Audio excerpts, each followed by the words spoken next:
Hey guys.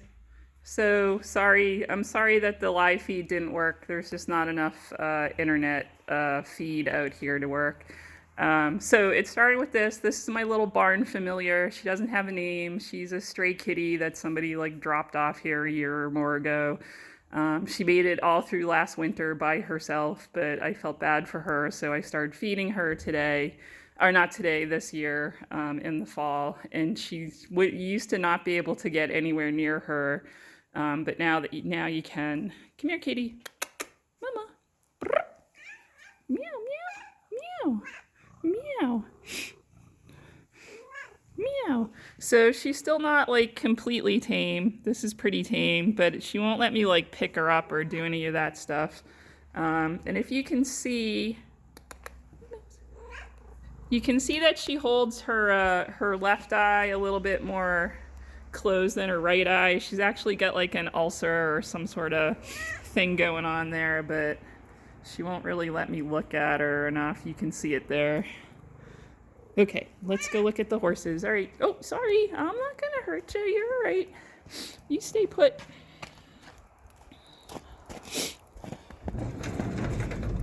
Good girl. Move it open a little bit. So there's Wolf.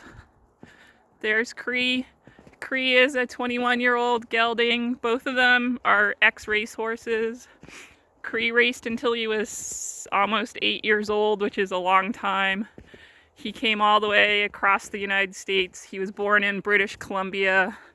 He raced in California and through the Midwest, and then finally in this area.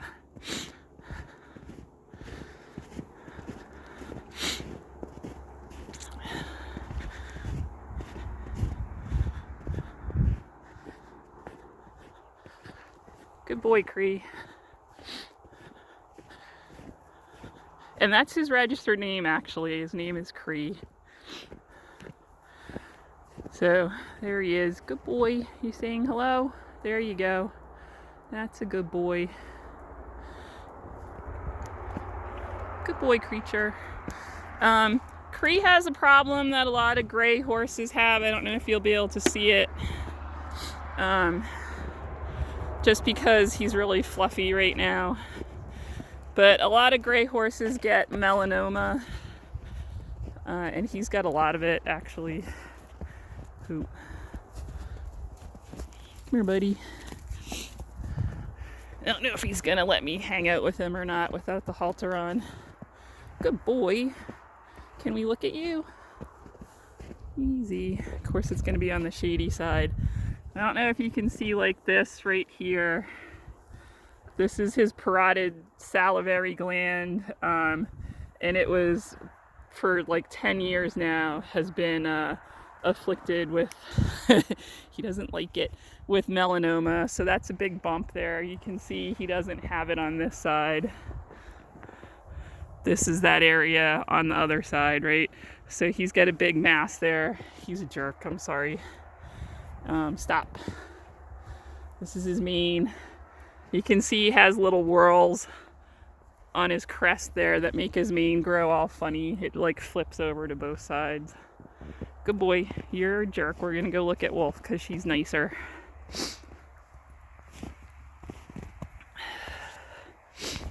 Wolfie, come on. Shoot. Did I turn the fence back on? Right, so I'm gonna see if I can go through the fence without getting electrocuted. As long as I don't touch the bottom one. It'll all be good. This is Wolf. She's a 7-year-old off the track thoroughbred. She's a mare. This color is chestnut. Good girl. And if you look at her face, these markings on her face have names. Come here. Good girl. So this is a star between her eyes, a stripe coming down her nose, and a little snip between her nostrils. She says, there, look at it really close. Good girl. You're a good girl. You can see her forelock here. And then I don't know if she'll let us look. There's a little bump right here in between her ears, and that's actually her pole. Hopefully you guys will get to palpate that soon so you can see. Good girl. So this is the side that her mane doesn't fall on, but you can see how she's already growing her new coat for summer, right? So this is her new mane growth coming out of the crest right here, okay? This is her jugular furrow right here. And if I was gonna take a, she's not gonna hold still. Come here, good girl. And I'm all by myself, I'm sorry. But so I would like press on there a little bit. And what I'm holding in my hand when I do that, pick your head up, baby. Good girl. So this part right here is her trachea and her esophagus. I don't know if you can see how that's delineated right there, but that's literally her trachea and her esophagus. And then the jugular furrow is right there, right here. Would you hold still? So that's where you would just sort of press your finger in like so, and then the jugular vein will stand up. It will, because you're occluding it a little bit, so it'll stand up so you could get a needle in up there and get a sample. Even a blind person can do it on a horse just by palpation. And then so I'm gonna ask her to pick up her foot. She's really good about it. So there you go, there's the bottom of her foot. Let's see if I can get some of the snow out of there.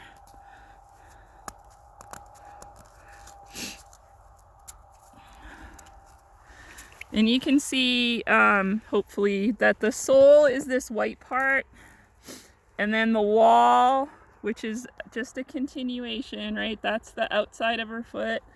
And then we come around, so this darker part is the part of the wall that's on the pedal side of the foot, or the palmar side of the foot. And then this is the sole. And then the white line is just this connective tissue in between those two tissues, so where the sole meets the wall of the hoof. Here's her frog right here. You can see I moved the snow out of one of the sulci of the frog. There's a little bit of snow in the other because I can't reach with, oh, there we go, just with my fingers. So this triangular piece is the frog. Here's a bar right here and right there. The heels, and these are the heels of her hoof, but those are the bulbs of her heels right there. All right, easy does it. Okay, good girl. They're very good. Here's something I wanted to show you, which is the chestnuts. So there's a chestnut right there. She doesn't like it. They're a little sensitive, but they do exfoliate.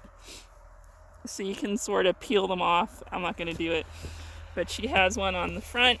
They're above the knee in the front and below the hock in the back. So here you can see, hopefully, there's her chestnut in the back. The ergots, you can't see them right now because, holy crap, does she not have one? There it is. Nope, that's snow. Wow, she really doesn't have them. That's remarkable. I should have shown you on Cree. But anyway, the ergots come right off of here, but I can't really find one. I can just barely palpate it. Usually it sticks out a little bit, but she just has a little nub in there. She doesn't have much of any ergot there at all. She's advanced for her people. And then here we go. So this is the fan of the tail, right? And if we pull it away, you can see that there, this right here is the end of the dock right there. So down to here is where the bone of her tail is, and she's actively fighting me from pulling it. Eventually she'll relax and let me move it, but that where my index finger is right where the end of the dock is, and then the hair just grows out. It's kind of a mess. I leave it alone in the wintertime. I don't really do much to it. And she's got pretty thin hair anyway, so I don't want to pull it all out. So what I'll do is one of these days when I have time is I'll put some conditioner on here and then comb through it so it's all pretty again. Alrighty. Good girl, Mommy. You're a good girl.